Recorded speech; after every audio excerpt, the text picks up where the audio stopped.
Hello बच्चों, मैं हूं दीपक सर। मिनरमा साइंस कोचिंग इंस्टीट्यूट में आपका स्वागत है, जो चेतन कुट्टी के नजदीक बेनीपट्टी है। आज हम आप लोगों को चैप्टर 3 लेकर के आ चुके हैं और चैप्टर 3 में क्या है, करंट इलेक्ट्रिसिटी। और करंट इलेक्ट्रिसिटी में आप लोग पूरा बहुत ही डीप से बताएंगे। हाँ, आज का लेक्चर आपको क्या रहेगा, आज का लेक्चर 2 मार्क्स और 1 मार्क्स, यानी 2 मार्क्स 1 मार्क्स के जो पूछे जाते हैं एग्जाम में, बस वही टॉपिक को आज हम कवर करेंगे। जिसमें से आपको सबसे पहले बताएंगे करंट क्या है, उसके बाद में बताएंगे क्या एवरेज करंट क्या है, इंस्टेंटेनियस करंट क्या है, उसके बाद में क्या पढ़ेंगे कंडक्टेंस क्या है, रेजिस्टेंस क्या है, कंडक्टिविटी क्या है, रेजिस्टिविटी है। इन सारे छोटे छोटे टॉपिक को हम लोग कवर करेंगे। चलिए आज का लेक्चर जो 14 लेक्चर है उसको हम लोग प्रारंभ करते हैं। ठीक है, तो सबसे पहले यहाँ पर चैप्टर का नाम लिख लेते हैं। आज का चैप्टर क्या है, करंट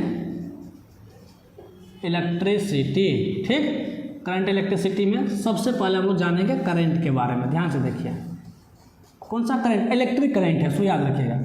हम लोग क्या पढ़ेंगे इसको, rate of flow of charge. ध्यान से देखते जाइए, चार्ज का जो फ्लो है, चार्ज का जो मोशन होगा, चार्ज का जो गति होगा, किसके साथ में, समय के रिस्पेक्ट में, टाइम के रिस्पेक्ट में, वही क्या कहलाएगा, करंट। फिर से रिपीट कर रहे हैं, चार्ज का जो फ्लो, चार्ज का जो गति, चार्ज का जो मोशन होगा, किसके, टाइम के रिस्पेक्ट में, वही क्या कहलाएगा, करंट। तो करंट का जो फॉर्मूला होता है आप लोगों को पता है, चार्ज पर यूनिट टाइम, ऊपर में चार्ज नीचे में टाइम, ऊपर में चार्ज नीचे में टाइम, ये क्या कहलाएगा, करंट। आप लोगों को पता है। अब सपोज दैट यहाँ पर समझिए, ये कंडक्टर है, कंडक्टर में आपको फ्री इलेक्ट्रॉन होता है। कंडक्टर का मतलब क्या होता है, धातु, metal.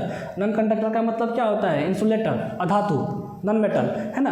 Number of free electron जो होता है, इसको किसी बैटरी से जोड़ देंगे, इसके अंदर में नंबर ऑफ फ्री इलेक्ट्रॉन है, तो चार्ज के कारण इलेक्ट्रॉन जो है सो मोशन में आ जाएगा। जब मोशन में आ जाएगा वही क्या बन जाएगा, करंट बन जाएगा। ठीक है, तो यहाँ पर बेसिकली सबसे पहले ये यहाँ पर ध्यान रखना है, एक फार्मूला करंट के बारे में क्या हो गया, चार्ज पर यूनिट टाइम।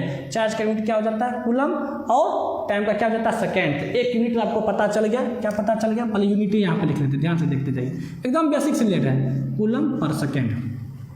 अब करंट में देखिए यहाँ पर क्या क्या पढ़ना है। सबसे पहले समझिए आप लोग एवरेज करंट है, ठीक है ना, एवरेज करंट। ध्यान से देखते जाइए आप लोग जैसो, एवरेज करंट यहाँ पर लिख लिए आई, और इस तरह से देखते हैं यहाँ पर ब्रैकेट बना दिए, इसका नाम हो गया एवरेज करंट। एवरेज करंट बराबर होता है डेल्टा क्यू बट्टा में डेल्टा टी, डेल्टा क्यू बट्टा में डेल्टा टी। डेल्टा का मतलब क्या होता है, चेंज इन चार्ज बट्टा में क्या होगा, change in time. Change in charge बट्टा में क्या होगा, चेंज इन टाइम, यानी चार्ज में चेंजिंग और टाइम में चेंजिंग। ये हो गया डेल्टा का मतलब होता है चेंज। ये क्या हो गया, एवरेज। देखते हैं इस तरह से बना, इसको क्या बोलेंगे, एवरेज। एवरेज करंट का फॉर्मूला क्या हो गया, डेल्टा क्यू बट्टा में डेल्टा टी। इसको एक स्टेप और लिख लीजिए, इसको लिख लीजिए क्यू एफ माइनस में क्यू आई। यहाँ पे लिख लीजिए आप लोग क्या, टी एफ माइनस में क्या लिख लीजिए, टी आई। इसके बारे में आपको बताएंगे हम, ठीक है। अब जस्ट थोड़ी देर में आपको बताएंगे हम। इसको ब्रैकेट पे बंद कर देते हैं, ठीक। चलिए आगे यहाँ पर देख लीजिए आई। अब बताएंगे आपको इंस्टेंटेनियस करंट, इंस्टेंटेनियस करंट। सारे सब कुछ के बारे में आपको बताएंगे। जो एवरेज करंट क्या है, इंस्टेंटेनियस करंट क्या है, आप लोग थोड़ा बने रहिएगा क्लास में पूरा लास्ट टू लास्ट तक, ठीक है। देखिए शॉर्टकट में लिखेंगे I N S T, instantaneous हो गया। इसका मतलब इसका फॉर्मूला हो जाएगा डी क्यू बट्टा में डी टी, डी क्यू बट्टा में डी टी। अब समझिए यहाँ पर बताते हैं, ये इंस्टेंटेनियस जो करंट होता है वो छोटे से टाइम पीरियड के लिए होता है, एकदम छोटे से टाइम के लिए। और एवरेज जो करंट होता है बड़ा टाइम के लिए होता है। जैसे कि एग्जांपल के साथ हमेशा समझिए, जो है सो 2 सेकेंड एग्जांपल ले लीजिए। सपोज दैट 2 सेकेंड से लेकर के 5 सेकेंड तक जो करंट फाउंड आउट निकालना है, एग्जांपल बता रहे हैं। 2 से 5 सेकेंड तक जो करंट लाएंगे वह हो जाएगा एवरेज करंट। एग्जैक्ट 2 सेकेंड पर, या एग्जैक्ट 5 सेकेंड पर, या एग्जैक्ट 3 सेकेंड पर, या एग्जैक्ट 6 सेकेंड पर, एग्जैक्ट 8 सेकेंड पर जो करंट निकालेंगे वह हो जाएगा इंस्टेंटेनियस करंट हो जाएगा। इसको आपको हम एग्जांपल क्वेश्चन दे करके बता रहे हैं। देखिए यहाँ पर एक एग्जांपल ले लेते हैं, ठीक है। क्या एग्जांपल लेते हैं, ध्यान से देखिए। यहाँ पे एक चार्ज ले लिए, चार्ज क्यू बराबर ले लेते हैं टी क्यू प्लस में यहाँ पर क्या ले लिए, टी स्क्वायर ले लिए, ठीक है। और मुझे करंट फाइंड करना है। क्या फाइंड करना है, करंट फाइंड करना है। लेकिन यहाँ पर टाइम दे दिया कितना, ध्यान से देखेंगे। यहाँ पर दे दिया है आपको, जो है सो ध्यान से देखेंगे। एक दे दिया 1 सेकेंड और 2 यहाँ पर दे दिया, टाइम बराबर ले लिया 2 सेकेंड है। अब करंट लाना मुझे। चलिए तो यहाँ पर 1 सेकेंड से लेकर के 2 सेकेंड के 1 सेकेंड से लेकर के 2 सेकेंड तक करंट लाना है। 1 सेकेंड से कहाँ से, 2 सेकेंड तक करंट लाना है। तो कौन सा करंट आएगा, जल्दी बताओ, एवरेज करंट आएगा, है ना। यहाँ पे जब ये 2 समय दे देगा, है ना, यहाँ से यहाँ तक, यहाँ से यहाँ तक लाना है करंट, तो समझ जाइएगा वो एवरेज हो जाएगा। तो चलिए एवरेज का फॉर्मूला अभी जस्ट यहाँ पे लिखे, क्या लिखे, ध्यान से देखो तो, डेल्टा क्यू बट्टा में डेल्टा टी। फिर आगे यहाँ पर क्या है मेरे प्यारे मित्रों, क्यू एफ माइनस में क्यू आई। यहाँ पर लिख लिया टी एफ माइनस में टी आई। अब समझिए एफ का मतलब फाइनल, आई का मतलब इनिशियल, एफ का मतलब फाइनल, आई का मतलब इनिशियल। फाइनल का मतलब क्या हो गया, देखिए यहाँ पर ये जो समय देखते हैं इनिशियल वाला समय है, ये जो देखते हैं फाइनल वाला समय, यानी कि अंतिम वाला समय, शुरू वाला समय। इनिशियल का मतलब शुरू, फाइनल का मतलब अंतिम। अब यहाँ पर ध्यान से देखिए, चार्ज जो है, चार्ज बराबर कितना है, टी क्यू प्लस में टी स्क्वायर। तो दोनों पर यहाँ पर पुट कर दीजिए आप लोग, टी क्यू प्लस में टी स्क्वायर, फिर माइनस में यहाँ पर लिख लीजिए टी क्यू प्लस में टी स्क्वायर, ठीक है। अब यहाँ पर फाइनल वाला टाइम, यहाँ पर इनिशियल वाला टाइम, ऐसे करके रख दीजिए। यहाँ पर क्या है, final time minus initial time. Final time कितना है, 2 सेकंड, इनिशियल टाइम क्या 1 सेकंड है, तो यहाँ पर लिख लीजिए 2 - 1। अब देखिए एफ है ना, तो ये जो देखते हैं टी क्यू और टी स्क्वायर में फाइनल वाला टाइम पुट करेंगे, T Q plus T square में इनिशियल वाला टाइम पुट करेंगे, तो फाइनल वाला टाइम यहाँ पर कितना 2। तो यहाँ पे दोनों पे 2 पुट करेंगे, 2 पुट करेंगे, 2 के पावर 3 प्लस में 2 के पावर 2, यहाँ पर लिख लीजिए 2 के पावर 3, 2 के पावर 2 माइनस। अब यहाँ पर देखो आई है ना, तो यहाँ पर इनिशियल वाला समय पुट करेंगे। इनिशियल वाला समय क्या है, 1 है, 1 सेकंड है ना, तो यहाँ पुट करेंगे क्या, 1 के पावर 3 प्लस में 1 का स्क्वायर, ठीक है। अब आगे 2 में से गया तो क्या बचेगा 1। अच्छा 2 के पावर 3 कितना हो गया 8, 4 कितना हो जाएगा 12, माइनस 1 का क्यू 1, आया का स्क्वायर 1 हो गया, 1 1 2, तो यहाँ पर 2, बट्टा में 1 है तो बात खत्म में कर दीजिए। 12 में से 2 गया तो कितना बच गया 10। यहाँ पर कितना था मेरे पेपर में, तो करंट था, तो करंट यूनिट क्या हो जाता है, एम्पियर होता है, ठीक है। अब यहीं पर देखिए यही क्वेश्चन है, सेम टू सेम यही क्वेश्चन है, लेकिन यहाँ पर देखिए चार्ज बराबर जो दिया है T Q plus T square, लेकिन जो मुझे करंट फाइंड करना है तो यहाँ पर ले लिए टी बराबर 2 सेकेंड। अब देखिए यहाँ पर सिंगल टाइम है, टी बराबर 2 सेकेंड, एग्जैक्ट 2 सेकेंड पर क्या करंट होगा, एक ही टाइम दिया, यहाँ पर देखिए 2 टाइम था, तो आप लोग समझ जाएंगे एग्जैक्ट 2 सेकेंड पर, या exact 3 second, 4 second, 5 second, 6 second, 7 second देगा, तो आप लोग समझ जाइएगा वह जो पूछ रहा है, कौन सा पूछा है, इंस्टेंटेनियस पूछ रहा है, सिंगल टाइम में पूछेगा तो उसका फॉर्मूला क्या है, ध्यान से देखिए। आई एन एस टी बराबर क्या होता है, डी क्यू बट्टा में डी टी, मतलब क्यू का वैल्यू यहाँ पर कितना दे दिया है, D T S T Q T square, यहाँ पर क्या लिख लिए डी टी, ठीक है। इसको 2 पार्ट में बांट लीजिए, यहीं पे लिख लीजिए, आगे बढ़ा देते हैं। डी टी क्यू बट्टा में यहाँ पर लिख लीजिए डी टी प्लस में डी टी स्क्वायर बट्टा में यहाँ पर कितना होगा डी टी। एक छोटा सा कंसेप्ट समझिए, यहाँ पर बता रहे हैं, ये डिफरेंशिएशन का है, एक्स के पावर एन, नीचे में जो डी एक्स है इसका फार्मूला हो जाएगा एन एक्स के पावर क्या होता है, n-1 हो जाएगा, एन एक्स के पावर क्या हो जाएगा, n-1 हो जाएगा। देखते हैं ये एक्स मैच करता है, तो एन एक्स के पावर n-1 है, तो यहाँ पर 3 है n के जगह पर, तो इसका फार्मूला लिखेंगे क्या हो जाएगा, 3 टी के पावर क्या हो जाएगा 3-1 प्लस में, पर एन के जगह पर 2 है तो 2 टी के पावर क्या हो जाएगा 2-1, यानी कि 3 टी स्क्वायर, और यहाँ पर क्या हो जाएगा 2 टी के पावर 1 हो जाएगा, ठीक। अब देखो टी के जगह पर क्या पुट कर, 2 पुट करना है, तो 3 गुने लिख देंगे 2 के स्क्वायर, और 2 गुने 2, तो 2 का स्क्वायर 4 तिया 12, और 2 दूना कितना होगा 12, 4 तिया 12, 2 दूना 4, तो 12 4 कितना हो जाएगा 16 एम्पियर। फिर से रिपीट कर दीजिए, 2 के पावर 4 तिया 12, 2 दूना 4, 12 4 कितना होगा 16 एम्पियर। तो ये इंस्टेंटेनियस करंट हो गया, तो आप लोग को समझ में आ गया होगा जो है। सो लंबे समय के लिए जो करंट फाइंड आउट करेंगे वो हो जाएगा एवरेज, और छोटे से टाइम के लिए जो समय निकालेंगे वो हो जाता है इंस्टेंटेनियस करंट हो जाता है, ठीक है। अब यहाँ पर छोटा सा बात आप समझिए, आगे टॉपिक को बढ़ाते हैं। यहाँ पर जो लिखे इंस्टेंटेनियस का फॉर्मूला क्या लिखे हैं, डी क्यू बट्टा में, ध्यान से देख लीजिए डी टी। ये देखिए डिवाइड में साइड चेंज कर देंगे तो यहाँ हो जाएगा मल्टीप्लाइड में हो जाएगा, यहाँ पर डी टी, यहाँ पर क्या हो जाएगा डी क्यू। दोनों साइड हम इंटीग्रेट कर देते हैं, टेकिंग बोथ साइड इंटीग्रेट, ठीक है। तो अगर इधर इंटीग्रेट लगाएंगे इधर भी इंटीग्रेट लगाएंगे, तो यहाँ पर कितना हो जाएगा I D T, D Q को जब इंटीग्रेट करेंगे तो क्यू आ जाएगा। इस बात को हमेशा याद रखिएगा। जैसे यहाँ पर क्या लिख दिया डी एक्स का इंटीग्रेट करेंगे तो क्या हो जाएगा एक्स, यहाँ पर तो इंटीग्रेट रहने करेगा, तो एक नया चार्ज का फॉर्मूला क्या निकल गया आई डी टी, यानी कि ध्यान से देखिए आप जैसो। इसका भी एक एग्जाम्पल ले लीजिए, यहाँ पर बता रहे हैं। अगर आपको करंट बराबर यहाँ पर दिया टी क्यू प्लस में दे दिया, एक ही सिंगल ले लीजिए, टी क्यू प्लस में ले लिया 2t, ठीक है, ऐसे दे दिया 2t दे दिया है, और मुझे लाना क्या है पता है, मुझे लाना है चार्ज लाना है, क्या लाना मुझे चार्ज लाना है। तो ध्यान से देख लीजिए चार्ज, लेकिन लास्ट में यहाँ पर t बराबर कितना 2 सेकेंड पुट कर देना है, t बराबर कितना पड़ेगा 2 सेकेंड पुट करना है, ध्यान से देखिए। तो यहाँ पर लिख लीजिए फार्मूला क्या होता है आई डी टी, आई का देखिए वैल्यू यहाँ पर कितना दिया है पुट कर लीजिए, टी क्यू प्लस में 2t इंटू में यहाँ पर ले लीजिए डी टी, ठीक, अलग अलग कर दीजिए, टी की डी टी यहाँ पर कितना हो गया 2t इंटू में कितना हो जाएगा यहाँ पर डी टी है, क्योंकि यहाँ पर दोनों को अलग अलग कर लिए। अब देखिए यहाँ पर इंटीग्रेशन का एक फार्मूला, यहाँ पर ध्यान से देखते जाइए, ये सब बहुत इंपॉर्टेंट, इसको नोट करते जाइए आप लोग। एक्स के पावर एन डी एक्स है, इसका हो जाएगा एक्स के पावर एन प्लस 1, फिर उसी से भागा, एक्स के पावर एन प्लस 1 उसी से भागा। यहाँ पर देखिए टी के पावर 3 डी टी है, इसका फार्मूला हो जाएगा टी के पावर 3 प्लस 1, फिर उसी से भागा 3 प्लस 1 प्लस 2 कॉन्स्टेंट है, इसको बाहर कर दीजिए। यहाँ पर क्या बचेगा सिंगल टी के पावर 1 बचेगा, टी के पावर 1 पूछेगा, डायरेक्टली इंटीग्रेट कर दो, यहाँ पर है सिंगल क्योंकि 2 बाहर हो गया। तो एन की जगह पर 1, देखिए एन की जगह पर 3 था तो 3 + 1 और उसी से भागा। तो यहाँ पर लिखेंगे टी के पावर क्या लिखेंगे 1 + 1, फिर क्या लिखेंगे उसी से भागा। स्टेप को आगे बढ़ा दीजिए, तो आगे बढ़ा देंगे तो क्या हो जाएगा टी के पावर 4, यहाँ पर कितना हो जाएगा 4, यहाँ पर क्या हो जाएगा 2 × 2 में t² 2 से 2 कट गया। क्लियर। तो फाइनली यहाँ पर कितना हो जाएगा, ध्यान से देखेंगे, यहाँ पर क्या बचेगा मेरे प्यारे मित्रों, टी के पावर 4 बटा में 4 और यहाँ पर बचेगा प्लस में t²। अच्छा, इसके बाद में टी के जगह पर कितना पुट करना है 2, तो यहाँ पर देखो पुट कर लेते हैं हम लोग 2 के पावर 4, यहाँ पर लिख लीजिए 4 प्लस में यहाँ पर कितना लिखेंगे t² है, तो यहाँ पर लिखेंगे क्या 2 का स्क्वायर। ठीक है, 2 के पावर 4 कितना होगा 2 दूना 4 दूना 8 दूना 16, यानी कि 16 बट्टा में 4 प्लस में कितना हो जाएगा 2 दूना 4, काट दीजिए 4 चौका 16, 4 चौका 16, तो 4 4 कितना हो गया 8, चार्ज है तो क्या निकल गया कूलम।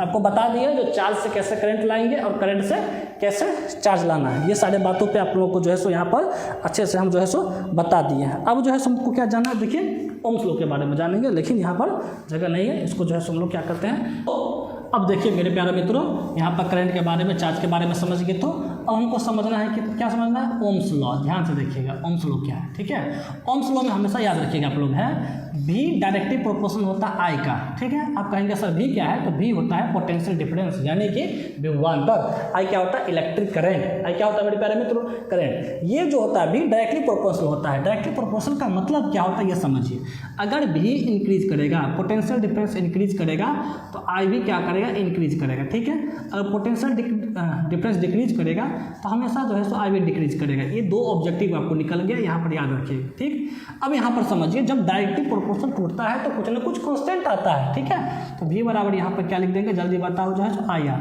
अब R क्या है, R का एक फार्मूला निकल गया क्योंकि डिवाइड में चला जाएगा V/में I।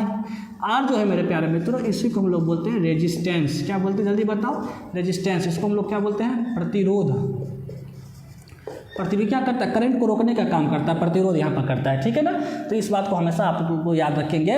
ओम्स लॉ में V डायरेक्टली प्रोपोर्शनल होता है I होता है ना। अच्छा, कोई भी जो कंडक्टर होता है ना तो उसका टेम्परेचर कांस्टेंट होता है, कांस्टेंट टेम्परेचर पर उसका जो पोटेंशियल डिफरेंस होगा कंडक्टर का और उसमें जो करंट जो पास होगा वो उसका डायरेक्टली प्रोपोर्शनल होता है। इस बात को हमेशा याद रखिएगा। यहाँ पर लेके बता देते हैं, ये देखते हैं कंडक्टर है ना, यहाँ पर कंडक्टर का टेम्परेचर क्या होना चाहिए, एकदम कॉन्स्टेंट होना चाहिए, और इससे जो पास होगा जो करंट है ना और यहाँ पर जो पोटेंशियल डिफरेंस होगा और जो करंट होगा ये देखते हैं डायरेक्टली प्रोपोर्शनल आपस में क्या है डायरेक्टली प्रोपोर्शनल है। और ये प्रोपोर्शनल टूटता है तो कांस्टेंट होता है, उस कांस्टेंट का नाम है R को हम लोग क्या बोलते हैं रेजिस्टेंस, और रेजिस्टेंस बराबर फार्मूला निकल गया V/I। ठीक है, अब यहाँ पर थोड़ा सा यूनिट के बारे में देख लीजिए। R का यूनिट के बारे में समझेंगे तो V का क्या हो जाएगा जल्दी बताओ वोल्ट, A का क्या हो जाता है मेरे प्यारे मित्र एम्पियर। क्या हो जाएगा एम्पियर। एक और यूनिट है नाम वाला यूनिट है रेजिस्टेंस को क्या बोलते हैं ओम। देखते हैं इस तरह से टॉपी बना के ओम OHM, देखते हैं इसका नाम क्या हो गया ओम हो जाएगा। ठीक है, तब अगर आप रेजिस्टेंस समझ गए तो अब हम समझेंगे कंडक्टेंस। ध्यान से समझिए कंडक्टेंस जो होता है उसको हम लोग G से डिनोट करते हैं। क्या चीज़ डिनोट करेंगे G से।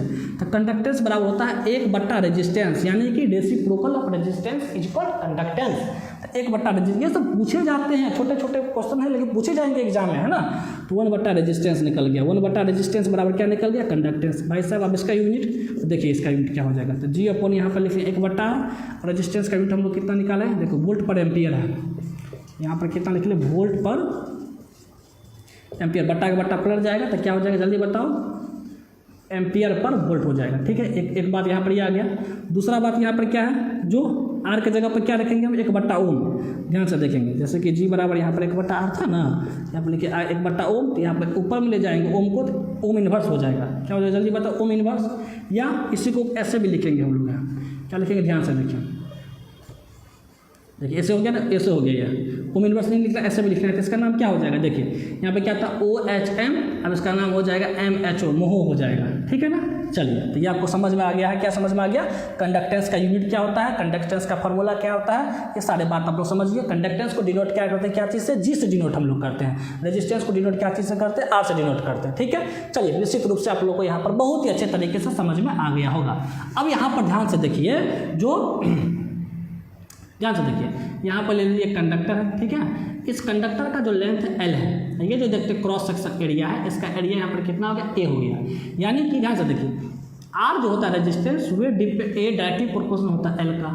और समझिए ये R जो होता है रेजिस्टेंस ये इन्वर्सली प्रोपोर्शनल होता है एरिया का होता है। बड़ी ज़बरदस्त यहाँ पर कंसेप्ट निकल गया है ना, निकल करके आ रहा है। यानी कि आर जो है लेंथ पर डिपेंड है। तो इससे भी देखिए 2 प्रश्न आ रहा है। क्या प्रश्न आ रहा है देखिए, अगर एल इंक्रीज करेगा मतलब कंडक्टर का लेंथ इंक्रीज करेगा तो निश्चित रूप से इसका रेजिस्टेंस इंक्रीज करेगा, अगर लेंथ डिक्रीज करेगा तो निश्चित रूप से इसका रेजिस्टेंस भी डिक्रीज करेगा। 2 प्रश्न तो यहाँ पर जबरदस्त तरीके से यहाँ पर आ गया है। ठीक है, डायरेक्टली प्रोपोर्शनल रहेगा ना तो एक बढ़ेगा दूसरा भी बढ़ेगा, एक घटेगा दूसरा भी घटेगा। इसलिए क्या देखिए, लेंथ इंक्रीज करेगा तो आर भी इंक्रीज करेगा, लेंथ डिक्रीज करेगा तो आर भी डिक्रीज करेगा। लेकिन यहाँ पर एरिया जो है इन्वर्सली प्रोपोर्शनल है, इसमें ध्यान से देखिए। अगर एरिया इंक्रीज करेगा तो आर डिक्रीज करेगा, अगर एरिया डिक्रीज करेगा तो आर बढ़ेगा। चलिए इसको फील करवाते हैं, इसको महसूस करवाते हैं। सिंपल से यहाँ पर ध्यान से देखिए, इस कंडक्टर का लेंथ कितना एल है, इसको खींच देंगे हम। इसको क्या करेंगे, खींचेंगे हम। जो ही इसको खींचिएगा तो देखिए यहाँ पर देखिए ऐसे देखिए, इसको खींच करके क्या करते बड़ा कर देते। तो भाई देखिए अभी जो एरिया है इसको खींचेंगे तो एरिया छोटा होगा कि नहीं होगा, सिंपल सी बात है ना। इसको खींचेंगे तो एरिया छोटा कि नहीं होगा, यानी कि लेंथ बढ़ता है तो एरिया छोटा होता है। तो हम लोग क्या समझे थे एरिया बढ़ेगा तो रेजिस्टेंस बढ़ेगा, सॉरी लेंथ बढ़ेगा तो रेजिस्टेंस बढ़ेगा, लेंथ बढ़ेगा रेजिस्टेंस बढ़ेगा। ये लेंथ को बढ़ाते एरिया डिक्रीज होता है, यानी कि देखो यहाँ पर एरिया डिक्रीज हुआ तो रेजिस्टेंस बढ़ा है, तो बतवा बराबर है। अब यहाँ पर देखिए इन दोनों को कंबाइन कर देते हैं। अब इन दोनों को क्या करते हैं, कंबाइन एक ही साथ लिख देते हैं। एक ही साथ लिखेंगे तो आर प्रोपोर्शनल एल, यहाँ पर लिख लिए ए, अभी कितना लिख लिया ए। और जब ये टूटेगा तो कुछ ना कुछ कांस्टेंट आएगा, तो टूटेगा तो क्या हो जाएगा, रो कहलाएगा वह। रो अपन में क्या हो जाएगा, एल बट्टा ए। अब यहाँ पर ध्यान से देखिए रो क्या है, तो रो का नाम होता है रेसिस्टिविटी। रेसिस्टिविटी रो को हम लोग क्या बोलेंगे, जल्दी बताओ, रेसिस्टिविटी बोलेंगे हम जो है सो। अब यहाँ से भी बहुत सारे प्रश्न आते रहता है। अब रेसिस्टिविटी है तो उसका यूनिट क्या हो जाएगा, तो रेसिस्टिविटी का पहले फार्मूला लिख लीजिए, ये इसके मल्टीप्लाइन हो जाएगा, यानी आर इंटू ए बट्टा में एल। अब इसका यूनिट क्या हो जाएगा, तो ध्यान से देखिए, आर का क्या हो जाता है ओम, एरिया का यूनिट क्या हो जाता है मीटर स्क्वायर, लेंथ का क्या हो जाता है मीटर, ये से ये कट गया तो कितना हो गया यहाँ पर है ओम मीटर हो गया।